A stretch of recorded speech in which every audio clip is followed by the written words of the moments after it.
Good morning students.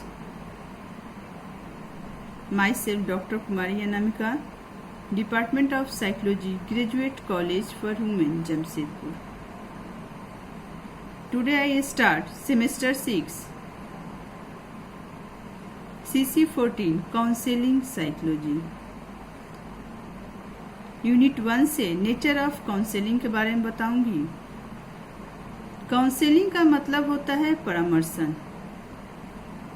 Counselling के बारे में थोड़ा चर्चा करेंगे। काउंसलिंग क्या है?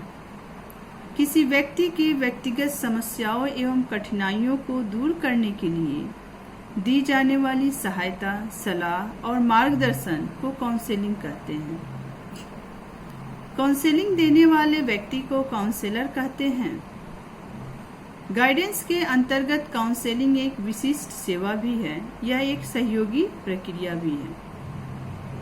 काउंसलिंग में कम से कम 2 व्यक्तियों की आवश्यकता होती है, एक काउंसलर और दूसरा काउंसलिंग प्राप्त करने वाला। व्यक्ति अपने निजी समस्याओं के समाधान के लिए भी परामर्श चाहता है, वो शारीरिक रूप से हो, मानसिक रूप से हो, व्यवसाय रूप से हो या समाज संबंधी रूप में हो। किसी भी तरह का हो तो वो अपनी समस्याओं का समाधान करना चाहता है। उसके बाद बात करते हैं मीनिंग ऑफ काउंसलिंग। काउंसलिंग का मीनिंग क्या है?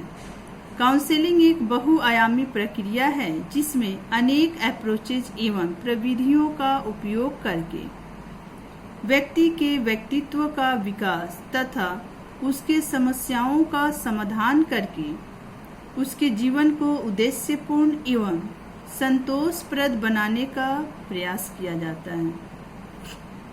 काउंसलिंग के स्वरूप की व्याख्या, नेचर्स की व्याख्या करने के लिए बहुत सारे डिफिनेशंस दिए गए हैं, जिनमें कुछ प्रमुख डिफिनेशंस को इस प्रकार व्यक्त करती हूँ। अकॉर्डिंग टू प्रेस 1965 में डिफाइन किया कि काउंसलिंग एक अंतःक्रियात्मक प्रक्रिया होती है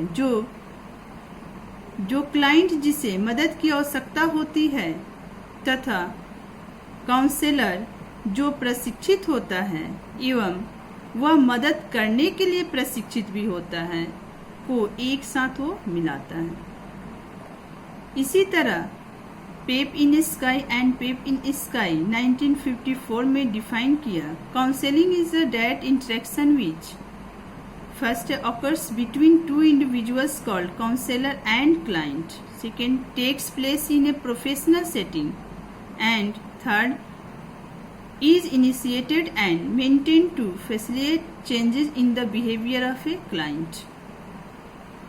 गस्टर 1953 के अकॉर्डिंग काउंसलिंग एक अधिगम उन्मुख एवं एक के सरल सामाजिक परिवेश में क्रियान्वित प्रक्रिया है, जिसमें सुसंगत मनोवैज्ञानिक दक्षता और ज्ञान में निपुण काउंसलर क्लाइंट की आवश्यकताओं और समग्र व्यक्तिक निर्देशन कार्यक्रम के संदर्भ में अधिक स्पष्ट रूप में प्रत्यक्षित यथार्थपूर्णता के साथ परिभाषित लक्ष्यों के संबंध में उसे अपने अधिगम का उपयोग करने, जिससे कि व्यक्ति समाज का अधिक उत्पादक एवं प्रसन्न सदस्य बन सके, के लिए मदद करने का प्रयास करता है। इसके बाद हम लोग चर्चा करेंगे नेचर ऑफ काउंसलिंग। इन सारे डिफिनेशंस तथा अन्य ऐसे ही डिफिनेशंस के एनालिसिस करने के बाद काउंसलिंग के स्वरूप के बारे में हम निम्न तथ्यों पर पहुंचते हैं। उसके नेचर्स के बारे में निम्न तथ्यों पर पहुंचते हैं। फर्स्ट है काउंसलिंग क्लाइंट तथा काउंसलर के बीच एक इंटरेक्टिव प्रोसेस होता है।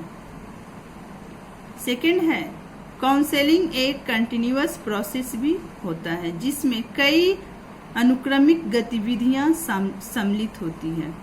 थर्ड है काउंसलिंग की प्रक्रिया में काउंसलर अपने प्रशिक्षण, शिक्षा तथा अनुभव के आधार पर क्लाइंट को सहायता प्रदान करता है। फोर्थ है काउंसलिंग क्लाइंट के लिए एक लर्निंग की परिस्थिति उत्पन्न करता है, जिनके द्वारा व्यक्ति के संज्ञान, अनुभूति, अनुक्रिया एवं अंतर्वैयक्तिक संबंधों में, इंडिविजुअल संबंधों में ऐच्छिक परिवर्तन उत्पन्न करने में मदद की जाती है। फिफ्थ है, काउंसलिंग का मुख्य उद्देश्य क्लाइंट के जीवन में ऐसा परिवर्तन लाना होता है जिससे उसके जीवन की सार्थकता में वृद्धि हो सके। सिक्स है, काउंसलिंग जिसका स्वरूप डेवलपमेंटल, विरोधात्मक, उपचारात्मक होता है, क्लाइंट के हित की दिशा में हमेशा उन्मुख होता है। 7 है, काउंसलिंग सामान्यतः 1-to-1 के सामाजिक परिवेश में सामान्यतः होता है। हालांकि आजकल ऐसे सामाजिक परिवेश में एक साथ एक से अधिक क्लाइंट का भी उपयोग किया जाने लगा है। 8 है, काउंसली रिलेशनशिप कैजुअल तथा बिजनेस लाइक ना होकर एक उत्तम बोध, रिस्पेक्टनेस तथा हार्दिकता पर आधारित होता है। स्पष्ट हुआ कि काउंसलिंग एक व्यापक प्रक्रिया है जो क्लाइंट में ऐच्छिक अनुक्रमिक परिवर्तन करके उसके जीवन को खुशहाल बनाता है। काउंसलिंग के अर्थ को और भी अधिक स्पष्ट करने के लिए यह जरूरी है कि इससे जुड़ी हुई कुछ नॉन कॉन्सेप्ट है, उनके बारे में भी बताती हूँ।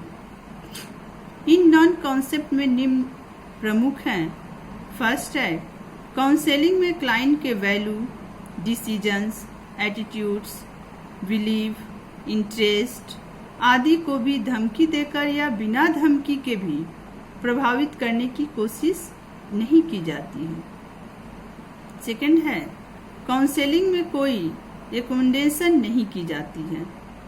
थर्ड है, काउंसलिंग में क्लाइंट का इंटरव्यू नहीं होता है।